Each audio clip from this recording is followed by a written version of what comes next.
예, 우리가 하나님의 마음 어떠하셨을까 찬송을 불렀는데요. 연평한 형제가 작곡 작사한 곡이네요.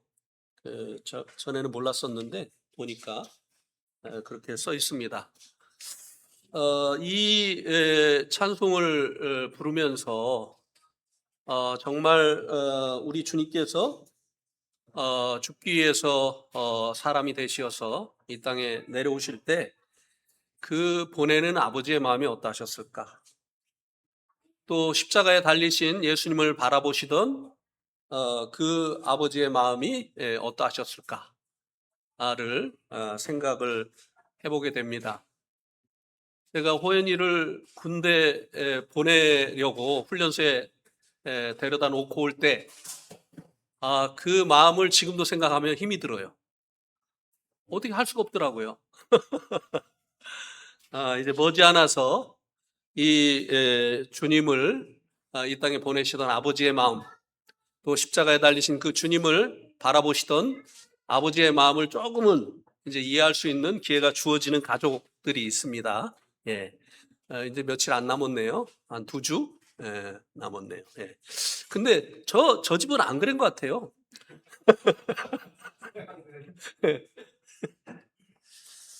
어, 오늘 말씀은 계시록 6장 12절에서 17절 7인 중에 6째 인에 대해서 말씀을 드리게 됩니다. 먼저 본문 말씀을 읽도록 하겠습니다. 12절부터 형제님들이 한 절, 자매님들이 한 절, 마지막 절은 같이. 네. 형제님들이 읽겠습니다. 시작. 내가 보니 6째 인을 떼실 때에 큰 지진이 나며 해가 검은 털로 짠 상복같이 검어지고 달은 온통 피같이 되며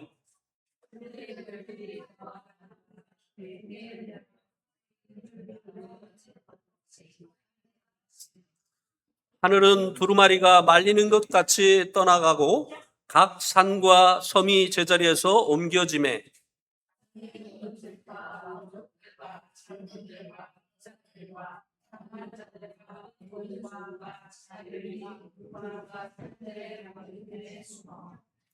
산들과 바위에서 말하되 우리 위에 떨어져 보좌에 앉으신 이의 얼굴에서와 그 어린 양의 진노에서 우리를 가리라.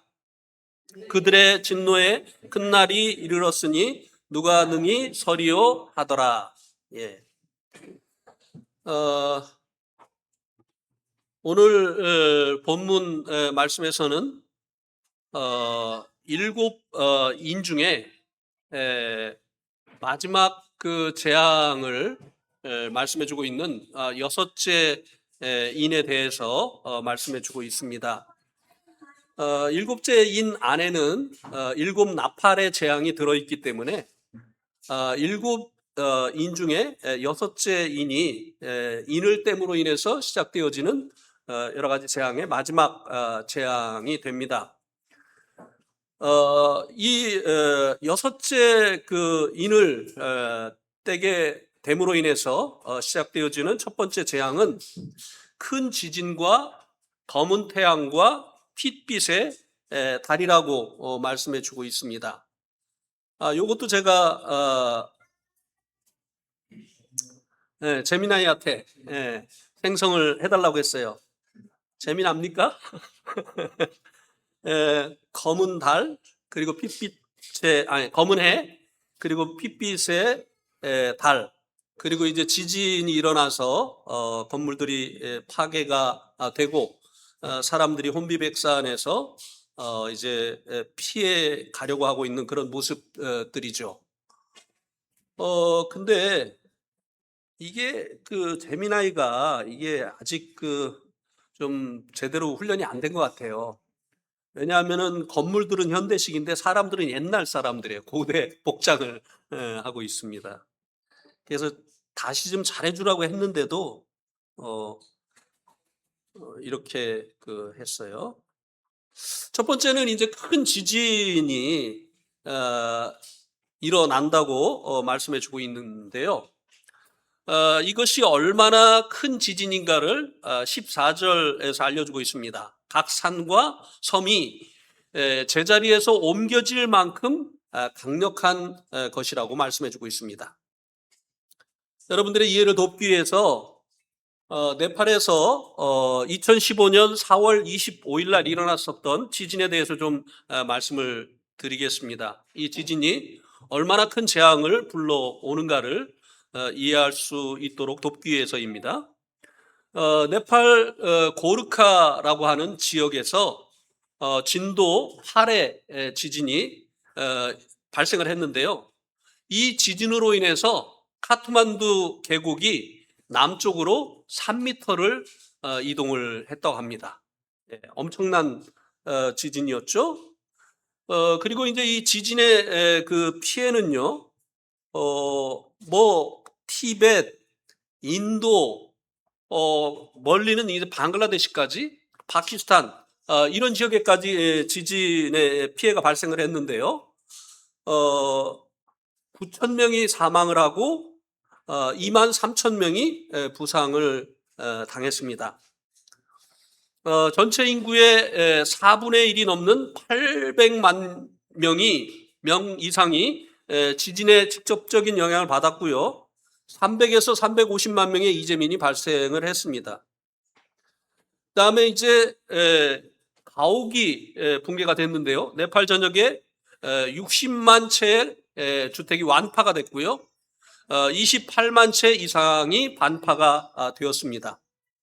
가장 큰 피해를 입었던 신두팔촉이라고 하는 마을은 마을 전체 건물의 95%가 완파가 되었습니다.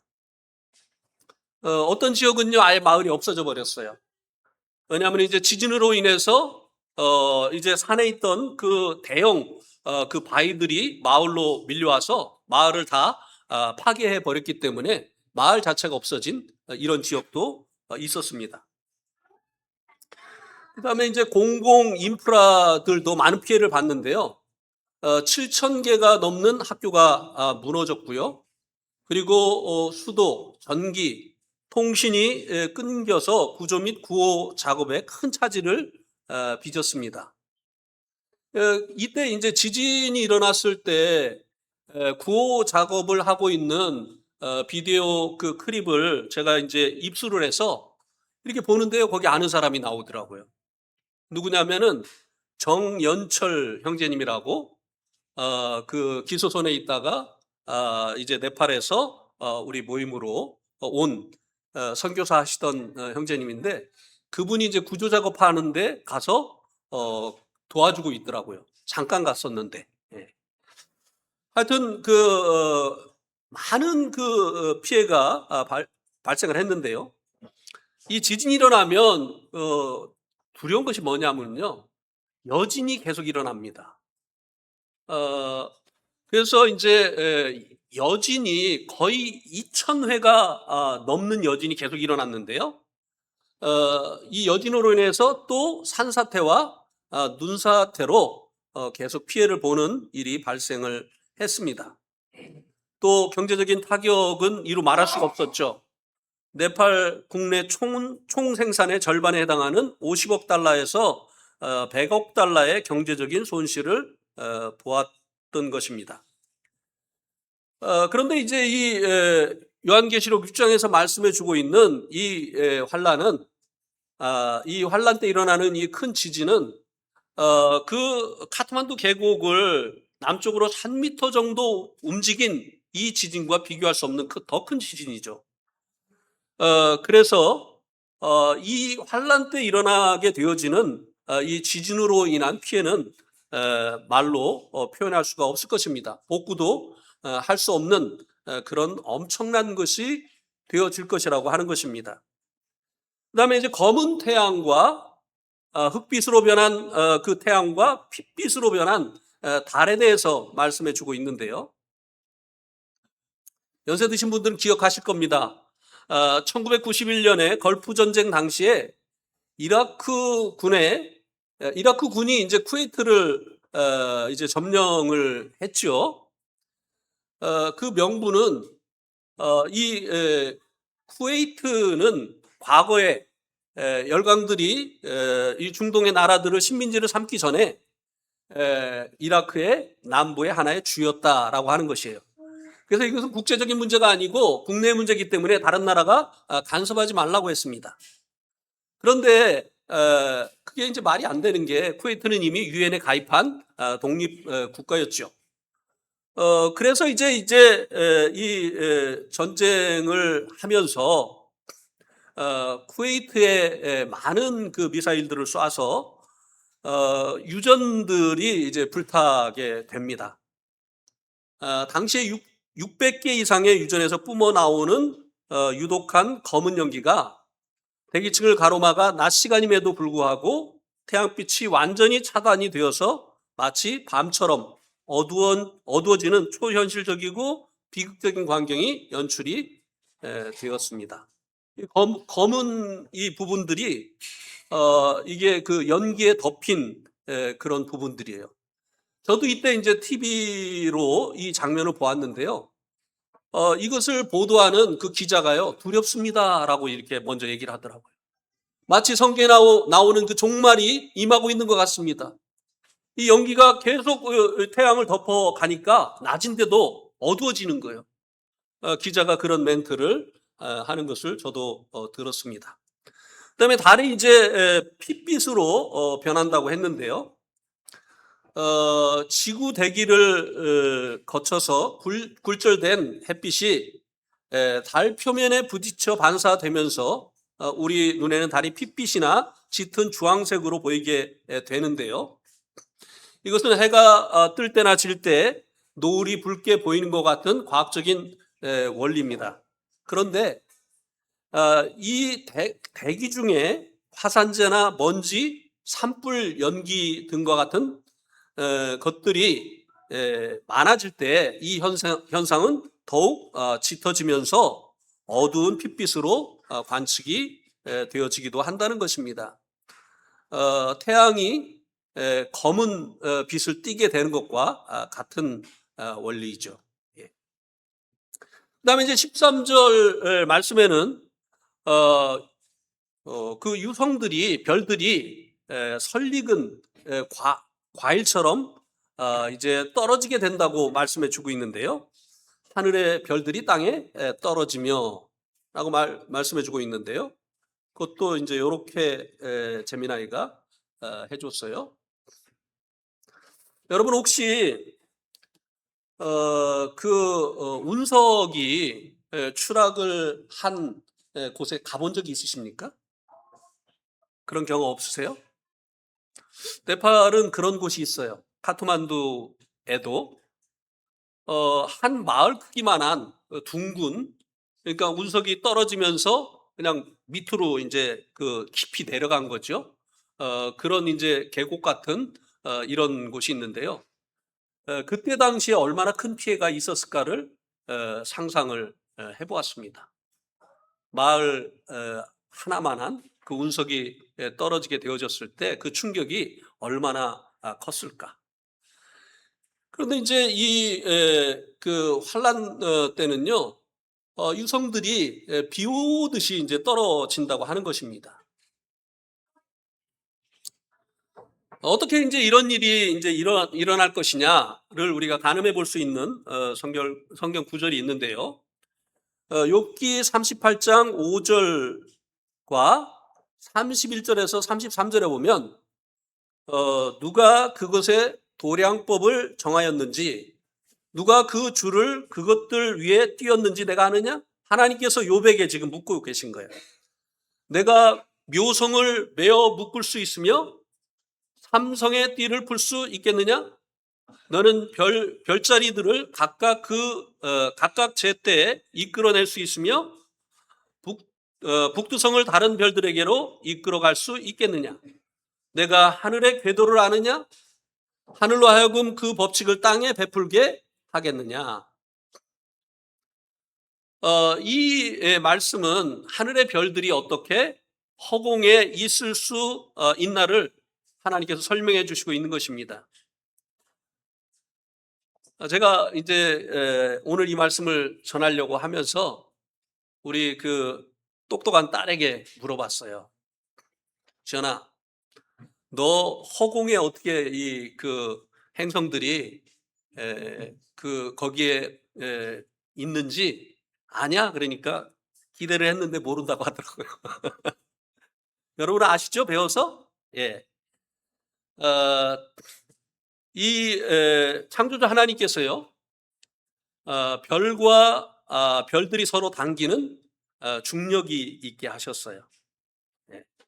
그리고 또 이 별들이 이제 그 우리 태양계를 말한다면 태양 주변을 돌면서 발생하는 그 원심력이 발생이 되어서 태양이 잡아당기는 그 중력, 그리고 이제 원심력으로 인해서 이 두 개가 이제 균형이 맞춰지면서 각각 현재 그 자리에 있게 되어지는 것이죠.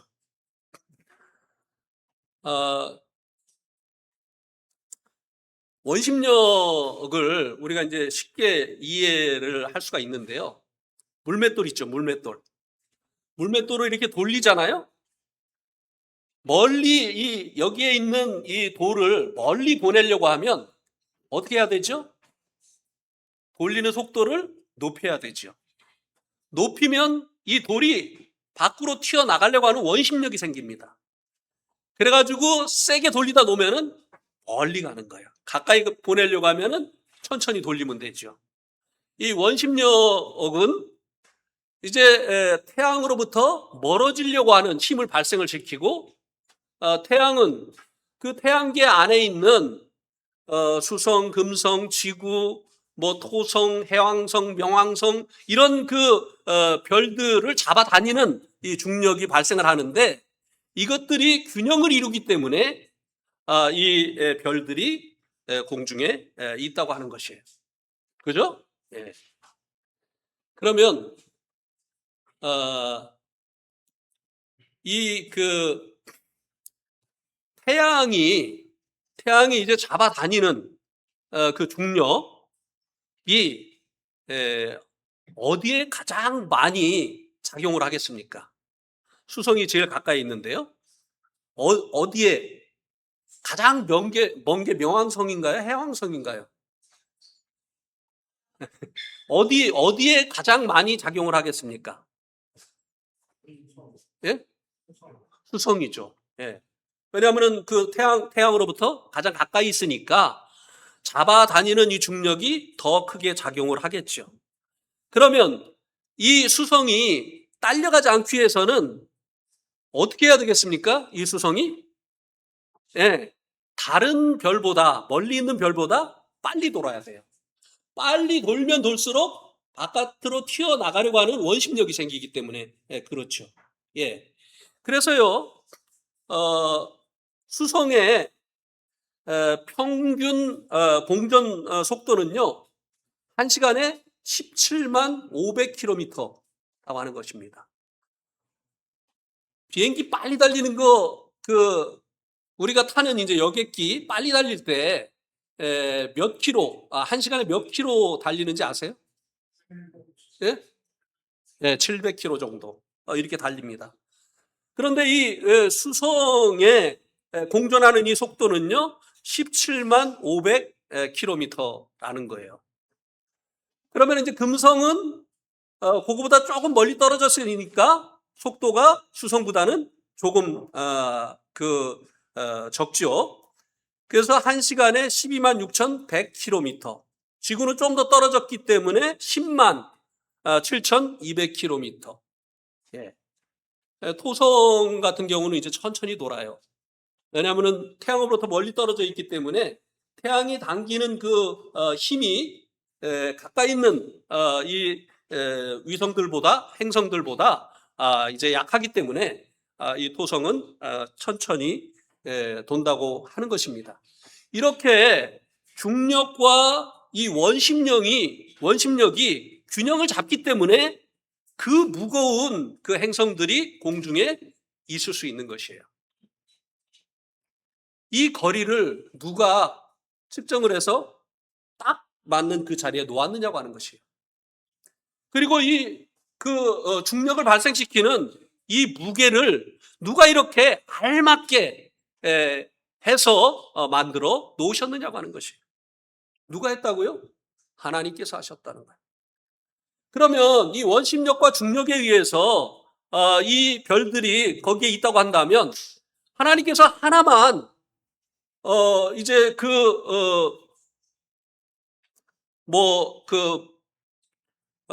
무게를 감하신다든지 파괴를 해서 무게를 감하신다든지 이렇게 하면 그 모든 행성들이 다 태양으로 흡수가 되든지 충돌하게 되어지는 이런 일들이 발생을 하게 되지 않겠느냐고 하는 것이죠. 그래서 마지막 때에 이 행성들이 이제 비처럼 쏟아지는 이와 같은 일들이 또한 그것을 존재케 하신 하나님으로 말미암는다고 하는 것을 이 말씀이 알려주고 있습니다.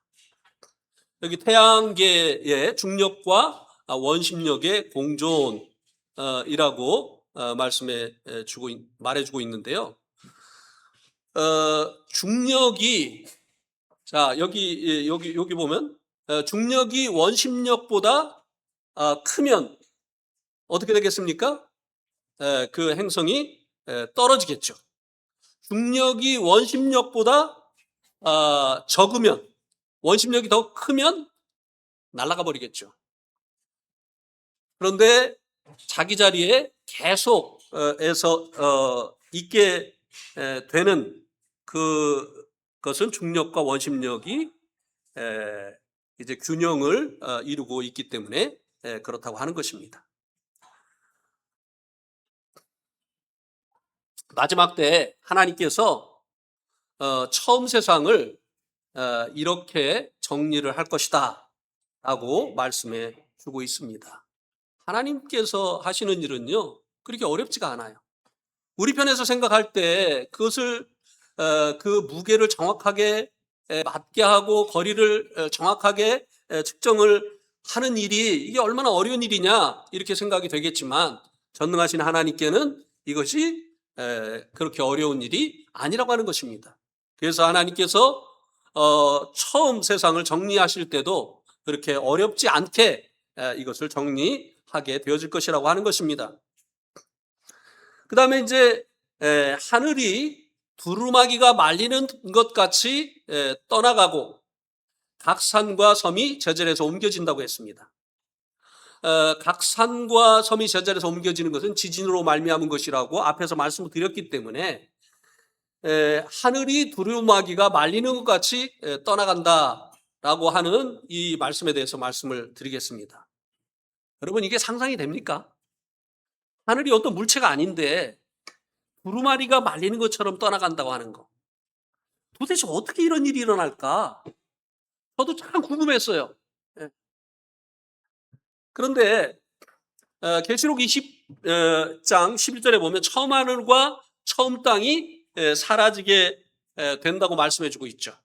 새 하늘과 새 땅이 이제 하나님께서 예비하신 새 하늘과 새 땅이 나타나기 전에 처음 하늘과 처음 땅이 이제 없어지게 되어진다라고 말씀해주고 있는데요. 여기에서 말씀하는 처음 땅과 처음 하늘과 처음 땅이 사라진다고 하는 이 단어와 이 하늘이 두루마리가 말리는 것 같이 떠나간다고 하는 이 단어가 다릅니다. 그러니까 여기서 말씀해주고 있는 이 하늘이 두루마리가 말리는 것 같이 떠나간다라고 하는 것은 처음 이 상태와 이 환란이 있고 난 후에 이 하늘의 상태가 변화가 되어진다는 그런 의미로 말씀해주고 있는 것입니다. 자, 근데 두루마리를 피고 있다가 한쪽을 딱 놓으면 어떻게 되죠? 싹 접히면서 새로운 장면이 나타나죠. 그죠? 이 환란 때에 이제 검은 태양, 그 다음에 또 붉은 달, 그리고 이제 유성들이 쏟아지는 이런 일들이 일어나게 되어짐으로 인해서 처음에 보던 그 장면이 완전히 다른 장면으로 바뀌게 되어지는 것을 두루마리가 말리는 것처럼 하늘이 변화되어진다라고 표현을 해주었다고 하는 것입니다. 그다음에 이제 오늘 말씀 굉장히 일찍 끝날 것 같아요. 네, 다들 좋아하시는 것 같아요. 이렇게 좋아하는데 왜 이렇게 길게 하는지 모르겠어요. 땅에 있는 모든 이들이 굴과 산들의 바위 틈에 숨는다고 말씀해주고 있죠. 근데 이제 여기에는 빈부귀천, 남녀노소, 그다음에 높은 자, 낮은 자 분별이 없어요. 이 환란 때는요, 모든 자들이 이 환란을 피하려고, 이 재앙을 피하려고 산들과 바위 틈에 숨는다고 말씀해주고 있습니다. 뭐 보이세요? 예, 이 재앙을 피하려고 여기 이제 왕관을 쓴 왕도 있고, 그 다음에 그 뒤에는 신하들도 있고, 근데 여기는 또 넥타이 찬 사람도 있고, 이렇게 이제 사람들이 재앙을 피하려고 굴 속으로 들어와 있는 이런 모습입니다.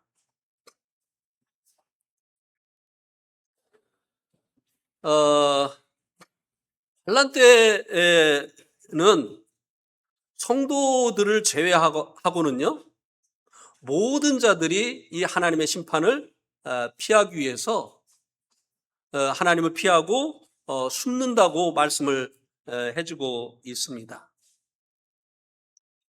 이 땅에 임하는 여러 가지 그 재앙들, 특별히 이제 기근의 재앙이 아프리카를 비롯한 여러 지역에 임하고 있죠. 그럼 부자들은 이 재앙을 면할 수가 있어요. 그죠? 그다음에 이 전쟁으로 인한 이 재앙도 권력자들은 또 면할 수가 있습니다.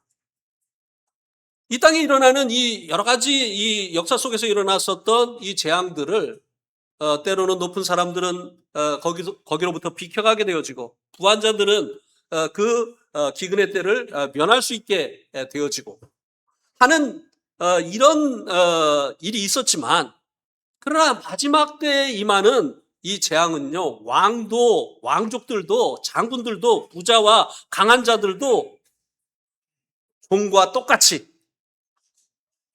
아무 그 권력도 없고 재산도 없고 지식도 없는 이런 사람들과 똑같이 그들도 이 재앙을 당하게 되어진다고 하는 것입니다. 단지 이 재앙을 면할 수 있는 사람들은 환란 시대 때라도 복음을 전하는 이제 7장에 나오는 유대인 전도자들 14만 4천을 통해서 전해지는 이 복음을 듣고 회개하고 예수님을 믿은 그 사람들 외에는 이 재앙을 면할 수 있는 자들이 없다고 하는 것입니다. 아담도 범죄한 후에 하나님을 두려워해서 숨었죠. 또 로마서 3장 23절에 보면 죄인들도 하나님의 영광에 이르지 못한다고 말씀해 주고 있습니다. 이 마지막 때가 되어지면 사람들이 하나님에 대한 그 두려움이 다른 때와 비교할 수 없을 만큼 크게 있게 되어질 것입니다. 그러나 이 성도들은요, 이 죄인들에게 심판을 준비하지 아니한 이 죄인들에게 하나님의 임재, 하나님의 심판은 두려움이지만 이 성도들에게는 주님의 그 나타나심, 그리고 그 주님의 임재는 영광이고 기쁨이 되어진다고 하는 것입니다. 로마서 5장 2절에 보면 또한 그로 말미암아 우리가 믿음으로서 있는 이 은혜에 들어감을 얻었으며 하나님의 영광을 바라고 즐거워하느니라. 구원받고 나면 일어나는 그 변화 중에 하나가 뭔가 하면요, 구원받기 전에는 휴거라는 얘기 들으면 그렇게 무서웠어요. 어느 날 주님 오신다. 그리고 이 주님이 오시면 구원받은 성도들은 하늘로 올라가고 그 후에 이 땅에는 전에도 없었고 이후에도 없을 환란이 임한다 라는 이런 얘기를 들으면은요, 주님 오신다고 하는 이 얘기를 들으면요 굉장히 무서웠습니다. 구원받고 나면요 주님 오신다는 얘기가 기쁨이 됩니다. 기다려집니다. 예. 오히려 어렵고 힘들 때 주님 오실 날을 기다리면서 그 어려움을 참아내게 되죠. 그래서 구원받은 사람들과 구원받지 않은 사람들은 바로 주님께서 주님의 그 임재에 대해서 어떠한 태도를 보이느냐로 이제 차이가 나게 되어지는 것을 볼 수 있게 됩니다.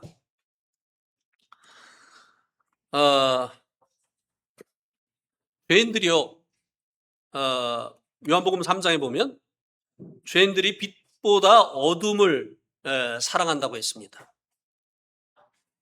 죄인들이 빛보다 어둠을 사랑함으로 인해서 자신들이 죄인이라는 것을 스스로 드러냅니다. 아이들이요, 엄마가 하지 말라고 하는 짓을 하면 엄마, 아버지 얼굴을 안 보려고 합니다. 또 엄마, 아버지가 오면 숨죠.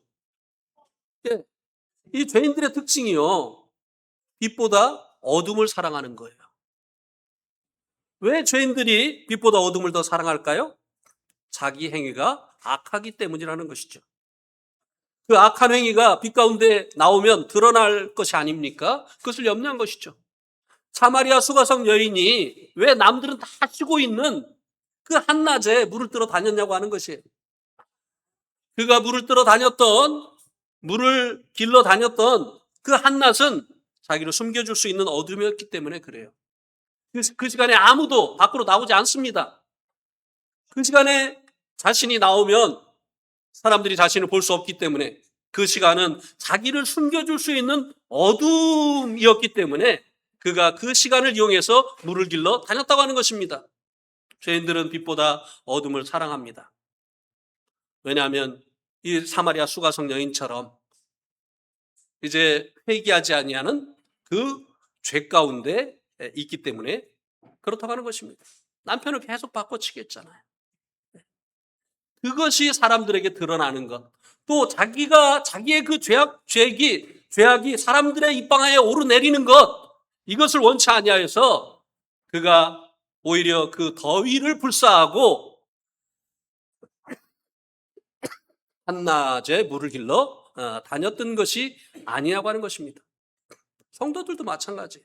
뭔가 영적인 문제가 있으면 교회에 나오는 것을 중단하게 됩니다. 예. 그렇지 않습니까? 그것이 자신이 지금 어둠 가운데 있다, 죄악 가운데 있다라고 하는 것을 알려주는 것이라고 하는 것입니다. 마지막으로요, 16절과 17절에서는 이 죄인들이 심판의 때에 어떠한 태도를 취하는가에 대해서 다시 말씀을 해주고 있는데요. 저는 이 말씀을 통해서 어린 양의 진노를 누가 피할 수 있는가? 예, 아무도 피할 수가 없습니다. 지금 이 은혜 시대에는 어떤 과학적인 것을 가지고 전쟁의 위험 속에서도 안전할 수 있습니다. 또 불을 축적해서 기근의 때에도 이제 그 기근으로 인한 위험을 벗어날 수 있습니다. 그러나 하나님의 이 어린 양의 진노라고 말씀해주고 있는 이 마지막 때에 일어나게 되어지는, 물론 이제 성도들은 여기에 이제 참여하지 않겠지만, 이때 일어나는 이 재앙은 그 누구도 이 재앙을 면할 수가 없다고 하는 것입니다. 그래서 16절에 보면 산들과 바위에게 말하되 우리 위에 떨어져 보좌에 앉으신 이의 얼굴에서와 그 어린 양의 진노에서 우리를 가리라. 그들의 진노의 큰 날이 이르렀으니 누가 능히 서리요 하더라. 16절 말씀은요, 죄인들이 하나님의 임재를 죽음보다 더 두려워한다고 하는 것을 말씀해 주고 있습니다. 산과 바위가 자기 위에 떨어지면 죽는 것이죠. 근데 차라리 하나님의 그 임재 앞에 서는 것보다 죽는 것이 낫다는 것이에요. 이 죄인들에게요, 하나님의 임재 앞에 서는 일은 죽는 것보다 더 두려운 일이라는 거예요.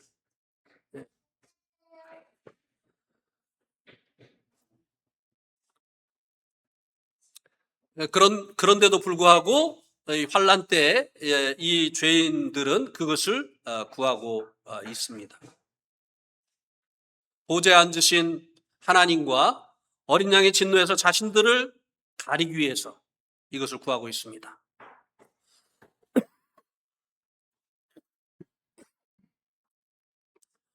17절에서 그들의 진노의 큰 날이 이르렀고 아무도 그의 앞에 설 수가 없다고 말씀해 주고 있습니다.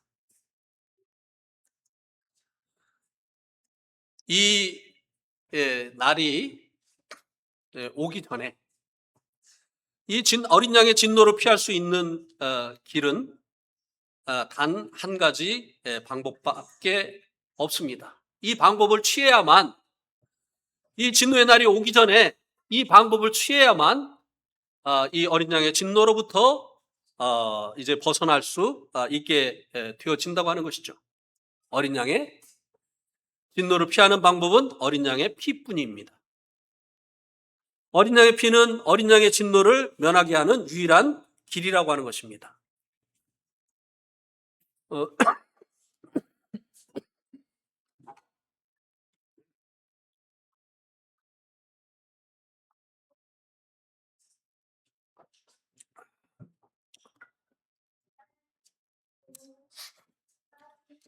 로마서 5장 9절 10절에 보면, 그러면 이제 우리가 그의 피로 말미암아 의롭다 하심을 받았으니 더욱 그로 말미암아 진노하심에서 구원을 받을 것이니, 곧 우리가 원수되었을 때 그의 아들의 죽으심으로 말미암아 하나님과 화목하게 되었은즉 화목하게 된 자로서는 더욱 그의 살아나심으로 말미암아 구원을 받을 것이니라. 여기 이 말씀은 구원을 미래의 시제로 말씀해 주고 있습니다. 우리가 받은 이 구원은 과거 시제로 에베소서 2장에서 말씀해 주고 있는 것을 볼 수가 있죠. 너희가 그 은혜를 인하여 믿음으로 말미암아 구원을 얻었다. 그런데 여기에서는 구원을 얻을 것이니 구원을 받을 것이니라 라고 구원을 미래 시제로 말씀해 주고 있는 것을 볼 수가 있게 되죠. 이 구원은 아직 받지 아니한 구원이에요, 성도들이. 근데 이 구원은 어디로부터의 구원이냐? 진노하심에서 구원을 받을 것이라고 했습니다.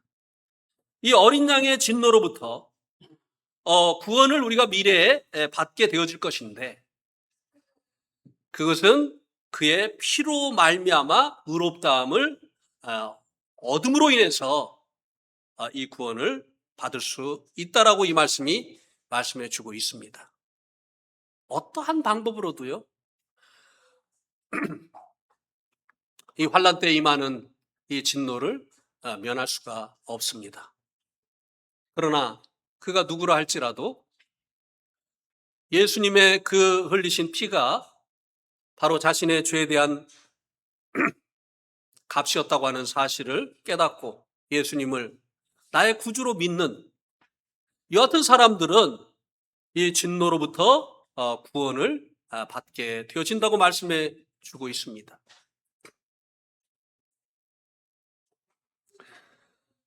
이것은 이제 출애굽기 12장에 유월절을 통해서도 우리들에게 말씀을 해주고 있죠. 10번째 재앙, 각 집의 그 장자들을 취하는 이 재앙에서 모세가 이제 그 심판을 면할 수 있는 방법을 알려주었죠. 어린 양을 잡아서 그 피를 문설주와 임방에 바르라고 했습니다. 그러면 죽음의 사자가 각 집을 두루 다닐 때 그 피를 보면 그 죽음의 사자가 그 집을 넘어가리라, 이렇게 말씀해 주고 있습니다. 그 피가 그 안에 있는 사람들을 죽음의 재앙으로부터 구원해 주는 이와 같은 일을 하게 되어질 것이라고 말씀하신 대로 어린 양을 잡아서 그 피를 문설주와 임방에 바르고 그 안에 거했던 사람들은 이 심판의 날에 그 심판을 면할 수 있었다고 하는 것입니다. 또 베드로전서 1장 18절에 보면 우리가 조상의 망령된 행실로부터 이제 구원을 받게 되어진 것은 금이나 은이 아니고 어린 양 같은 보배로운 피로 말미암아 우리가 구원을 얻었다고 말씀을 해주고 있습니다.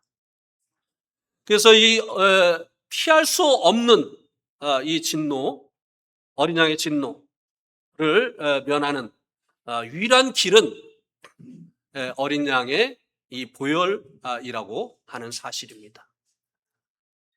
그 피가 예수님께서 십자가에서 흘리신 그 피가 우리가 치루어야 됐던 우리의 죄들의 값이었다고 하는 사실입니다. 하나님 공의로우시기 때문에 반드시 그 값을 죄의 값을 치르도록 하시죠.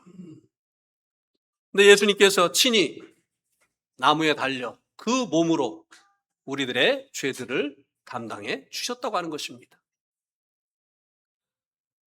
그래서 오늘 이 말씀을 통해서 우리들에게 어린 양의 진노를 면할 수 있는 길을 마련해 주신 주님을 다시 한번 생각하게 되어지고 얼마나 이 일이 감사한 일인가를 생각할 수 있게 해주는 것입니다. 예, 끝났는데 밥이 됐을라나 모르겠네요. 지난번에 이 6장을 다 하려고 하다가 너무 많을 것 같아서 남겨놓고 오늘 12절부터 17절까지 말씀을 나누었습니다. 5집회를 그냥 하면 좋겠네요. 그리고 밥 먹고 집으로 가는 것으로. 예, 하여튼 이상입니다. 예.